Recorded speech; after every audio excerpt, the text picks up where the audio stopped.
Szanowni Państwo, w poprzedniej prezentacji Ladies and mówiliśmy gentlemen, in the previous presentation, we talked about photographies as the silent witnesses of the things that happened 80 years ago. And now we'll be talking about the belongings of the victims that have been preserved by the museum.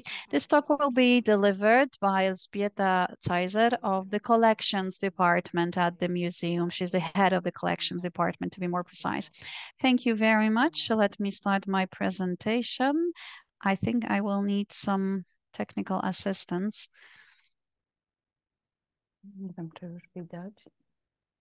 Tak, prezentacja jest Can widoczna. you see my screen? Yes, we can see your slides. Excellent. When I was first asked to prepare a presentation about victims' belongings, the belongings of deported Hungarian Jews, I had a specific idea, and I think it was the right decision. I think so after having listened to the previous two talks. I would like you to join me in looking at some of the photographs that we have already seen, but we will adopt a slightly different perspective. So the first presentation was about the history of the deportations of Hungarian Jews. Then the next presentation zoomed in on the locations and on the people. We looked through the album of photographs taken at the Birkenau camp. We focused on the people depicted in the photos. And now I will focus on their belongings, on the items looted by Nazis. From the deportees. And in a moment, you will understand why I believe that those particular items can be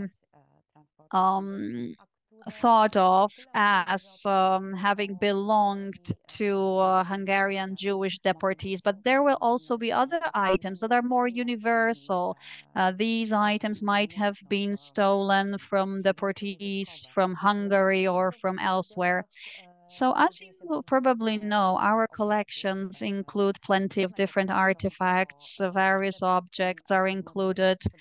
So we have personal belongings, that were retrieved after the liberation of the camps. So these were all of the items that the Nazis didn't manage to send to Germany.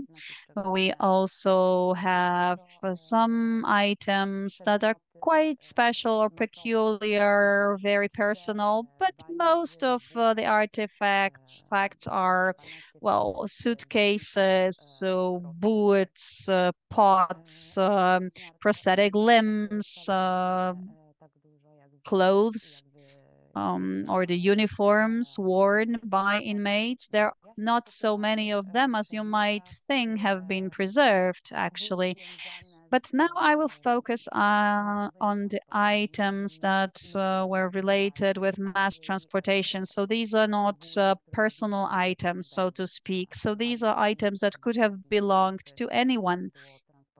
Suitcases and bags without identification labels. So probably the victims, the deportees, put everything they had and that they thought they would need to start a new life. They took it with them, placed those items in their bags. There is some medical equipment that the physicians probably took with them. And those items were taken away from the deportees, from the inmates or the victims on the ramp, and then they were transferred to storage or to warehouses that were scattered across the camps. So there were several locations where the goods were stored. First, they were stored in Canada 1 camp, then in Canada 2 in the Stammlager. Of course, as more and more people arrived at the camp, the the quantity, the amount of the items taken away from the victims.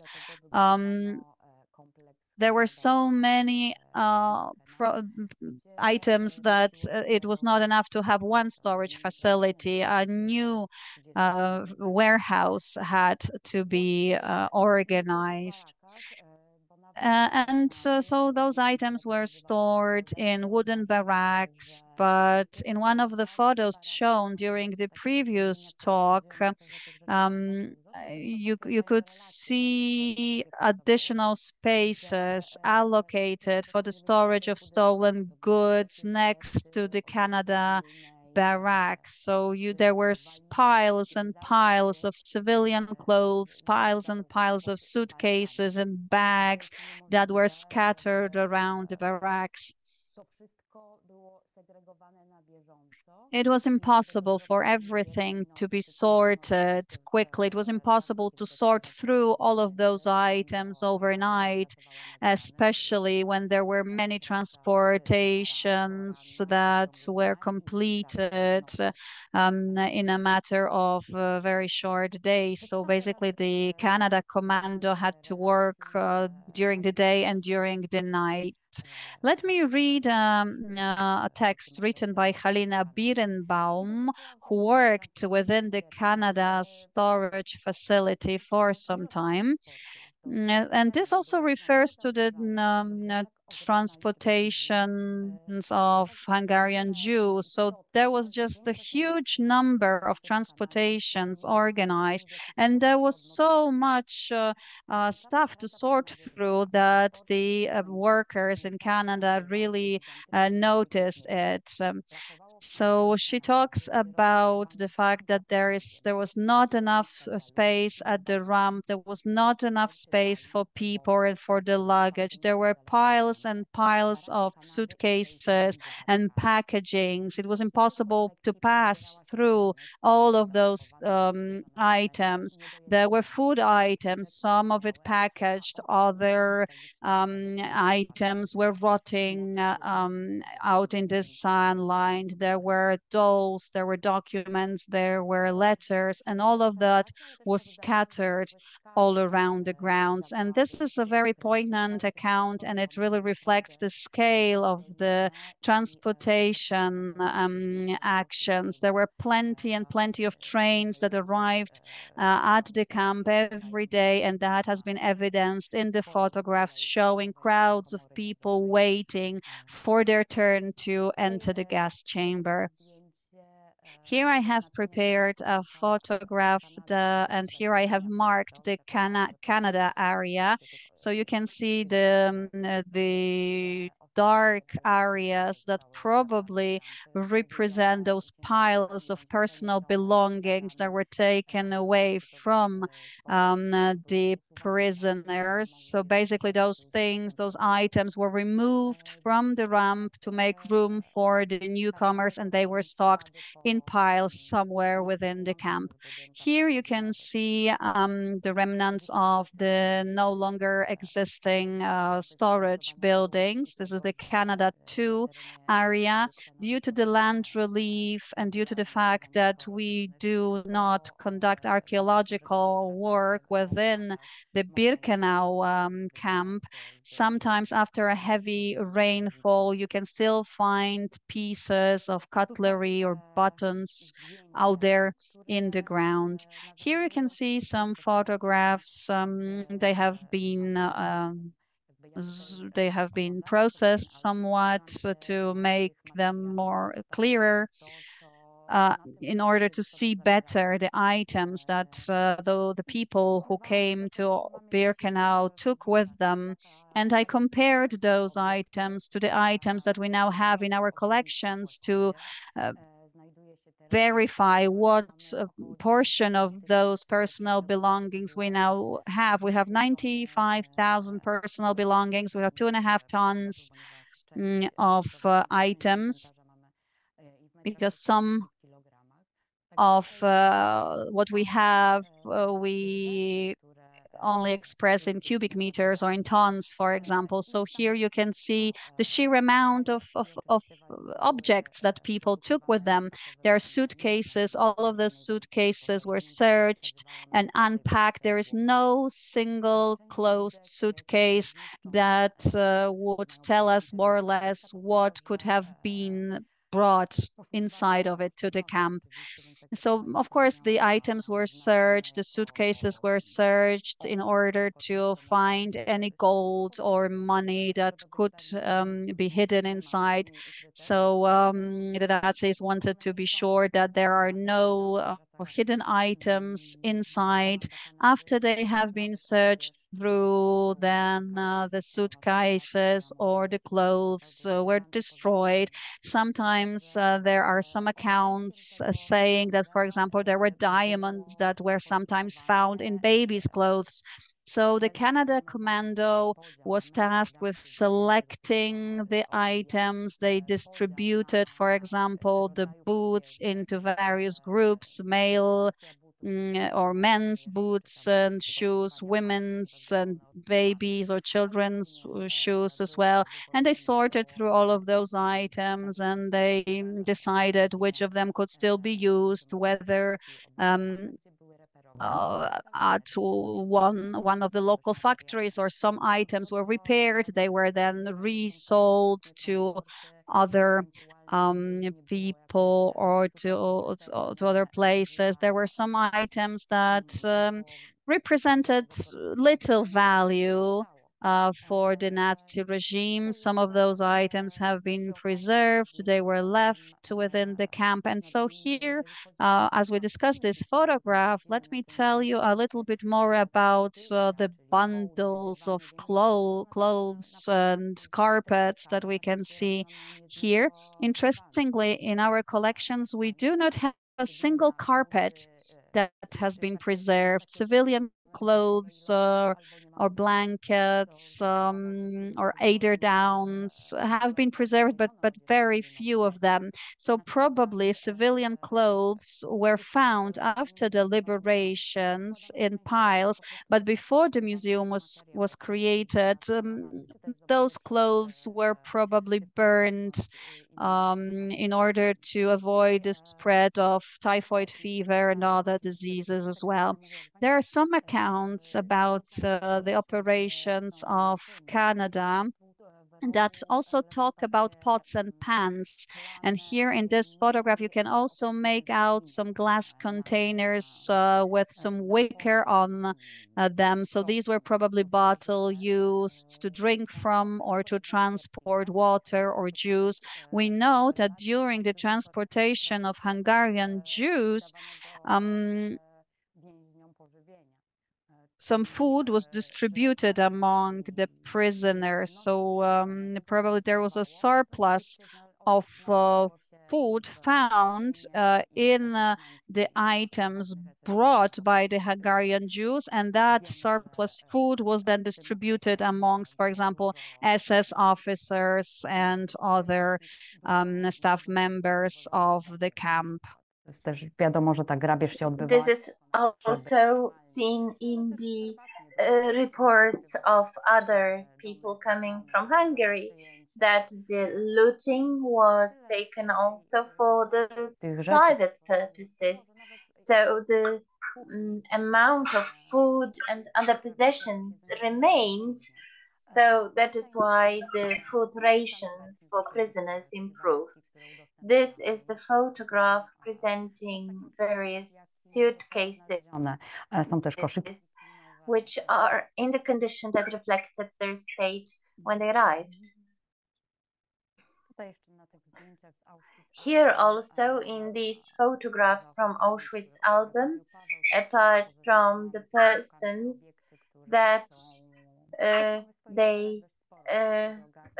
that Pavel mentioned, you can see that everything can be seen during the presentation of the main exhibition, because here, taking the opportunity, I would like to the work of my team and my own work as well, which consisted in protecting the collections. And although they guide visitors around, it doesn't mean that we are not working on it at the same time, Praca jest prowadzona w because sposób visually it doesn't change. The works, however, are carried on a continual basis. We also try to control the microclimate conditions, and also each of the exhibition halls is also regularly monitored. So the comparison of those photographs shows what was important, what was significant. For example, just an average mug that was important. So you can see it in the photograph, and a large group of people have their mugs tied to their clothing. So it seems that the mug was really important, because with the mug one could drink. For example, it was also important in the ghettos, because without the basic utensils, with the basic objects were necessary to survive. And also these things were important for the prisoners. You can also see it in the photos. Also, at the same occasion, when I'm with the photographs, please observe the clothing of the women that are selective, the pots. So this is also important, that the description of the photograph of the clothes is seen. And they were told to look neatly. They had, all of them wore white blouses, and rzeczy i so wynoszenie. you could see the organizing things, because they had small rubber bands sewn into the trousers. That is why it was important to distinguish the groups. For example, the kerchiefs worn on the head were red, the headgear was red, so that they could be distinguished. When it comes to the work with objects, the pots that you see, you can realize that some of them came to Auschwitz, they were on the ramp, then they were placed to Canada, and then they became a part of the museum collections. Their history is going on, and they make up a part of the main exhibition. So now the works with protecting the objects, Nawet dzisiaj I can give you an example that you can see some discoveries. Every object that you take in your hand reflects some history. We make the photographs of the mugs, of the shoes. In one of the mugs that was protected by us, we managed to see podwójne dno. I najpierw, zanim a double bottom of it. And before even we opened it, we made an X-ray of it, because we do not remove the objects that are inside another object, because we don't want to destroy them. If these works are irreversible, we want to see that something is really inside. And in that mug, biżuteria inside, w there tekstylnym. was jewelry, which was covered, that was wrapped in a material, in a piece of a cloth, in a piece of a textile, of a fabric. So our conservation, our protection was to keep the condition as it happened. So it is not the conservation for exhibition, because this reflects the exact history of the object. That is why we want to preserve the actual condition of this jewelry. We decided to keep it together, not to separate. So mugs with the mugs and the jewelry with the jewelry. So the scale of individual objects with some history are placed together. We were able to recreate the history of that object, of that mug, with the jewelry inside. We tried to use the information concerning the second bottom of it. It was a cocoa. Package. That is why we thought that perhaps the mug came from the same period. We were unable to find any other information concerning the subject. So some objects have their own stories. Some of them are mass objects and they will not have their separate history because we won't be able to recreate their detailed history with some possibility of ascribing the object to a person, but they alter one single story, the story of the tragedy of mankind, something that happened in this very place. This is the photograph that Paweł was showing,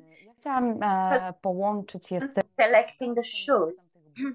But I would like to connect this photograph with the story of the shoes that we were witnessing. Some of them are placed in our main exhibition. They are continually conserved.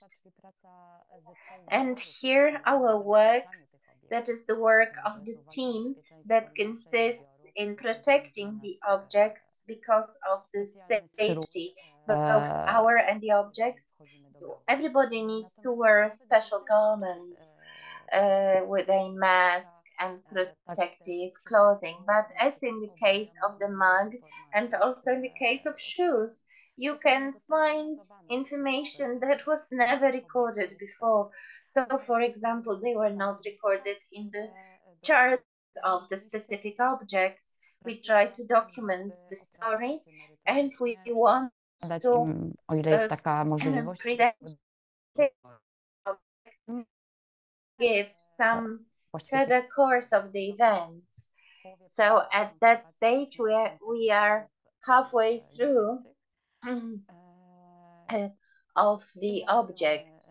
So we can see the documentation of about 5,000 objects. So, for example, with respect to the collections, we prepared the entire documentation, we prepared the documents for the whole object, and also because there are some findings inside, we also document them. Obviously, every shoe, every object has its special charter because the shoes are placed in cubic meters in our inventories. That is why the process of individualization of the objects, of the individual approach, is still going on. And because we started to go on with this project, the collection, the children's shoes collection, because we have about 8,000 children's shoes. So we started ordering them up with a smaller group. But this is a very interesting project. In the background, we can see a device which is especially used for this project, which was donated to us by Auschwitz-Birkenau Foundation. And this is a device for also for measuring and weighing every object. And every shoe has its own 3D scale measurement, because these shoes need to be described, measured, and also weighted. So the process of measuring such shoes can bring diverse results, but this device does it on a regular level regularly, and we can hope that the information is close to one another, and then this information is placed in the charter of a specific shoe, of a specific object, and the shoes then are sent to the conservation workshop. The shoes which will not be sent to the conservation will be kept in our storage places in safe packages with acid-free cardboard. So please have a look which technology is necessary for the execution of these projects. And we seem to be very lucky that we have our own conservation workshops and our own laboratories. That is why we are able to perform all the studies in all the tests in our own location. Pavel was telling a story of a woman who is seen in the left bottom corner, but there is an arrow pointing to a specific object that is placed there. It is a pushcart of a child. Pushcarts, prams, there are very few of them in our collections. We know that the transports were coming with children and with pushcarts as well. However, we were not aware of the scale. So, this is one of the pushcarts immediately after conservation in our collections. And because the scale was large, I would like to read to you one of the memoirs. One Sunday in the second half of June 1944, I saw children pushcarts taken from the crematorium towards the railway station in Auschwitz. There were 5 pushcarts in a row, and the whole march took 1 hour or more. That is why I realized that there were a few hundreds of it. So it was between the moment of transportation and liberation. And this is regarding this account, because in our collections we have an artistic work displaying pushcarts, and this is painting by Franciszek Frejsz. And pracę artystyczną, która potwierdza też ten fakt. In a row, and this is a drawing, an artistic drawing, which evidences the story. There are really 5 pushcarts in a row, and it's really fascinating how much information we can retrieve from the available sources.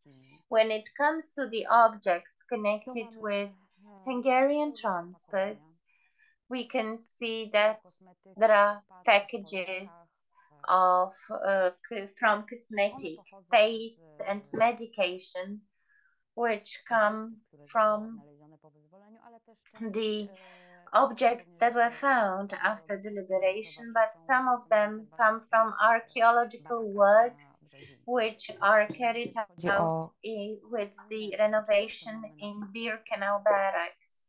So, for example, this is Metką, a shoe nie wiem, czy tak to nazwać. with a label describing the producer. Also in shoes, there were some other paper elements which were used and shoe insoles.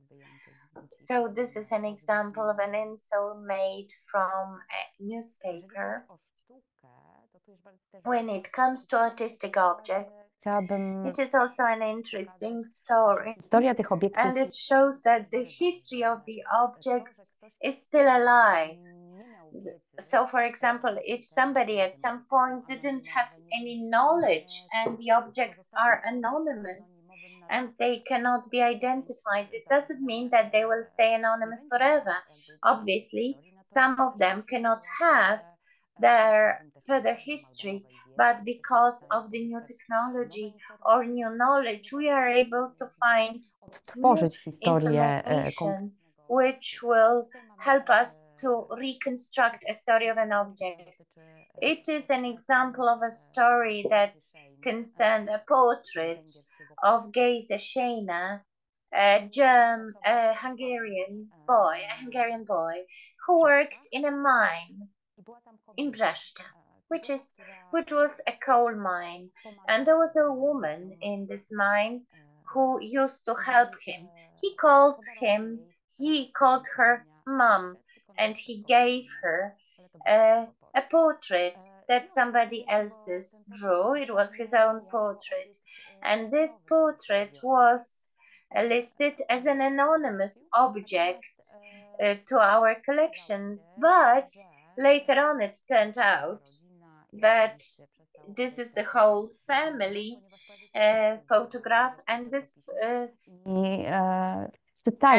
portrait stopped to be anonymous because there was an article in a Hungarian paper, and a man recognized himself in the photograph, in the portrait. So he came to the museum in 1970s telling his own story to a TV crew. And at that point, the object, the portrait, which had no name and no story, became an important element, and it also helped the man meet the woman who saved his life. We can see him in the photographs, and we can see her in the photographs. So even today, such solutions are possible. We are able to reconstruct stories, finding names and surnames in the shoes. So this all can be found in the public information, but this is a lengthy and tiresome process of work. For example, powder boxes and other objects related to Hungarian transport. From my own side, it's everything, and it's all from me. And I believe that this presentation will help you to have a different perspective of historical sources and the objects. And also you will understand that the work that my team performs is very important, although it is not visible, because our actions are carried out in such a way so as not to block the exhibition. That is why we work outside the visiting hours of the museum, so that everybody could use the exhibition space to the full, and we can see the objects and the evidence of the genocide, because this is the function of the objects there. Thank you very much, and thank you very much for this presentation. We saw that the list of the objects belonging to the deported victims is very long, and these objects are nameless. We are often unable to define which transports brought these objects. Only some of them could be identified and connected with some people with their names known. But these objects tell only one story, a story of the tragedy of the mankind. And thank you very much for the presentation. Ladies and gentlemen, this year we are going to have some important anniversaries. Mija 80 lat od likwidacji obozu rodzinnego dla Romów, tak zwanego Zigeunerlager.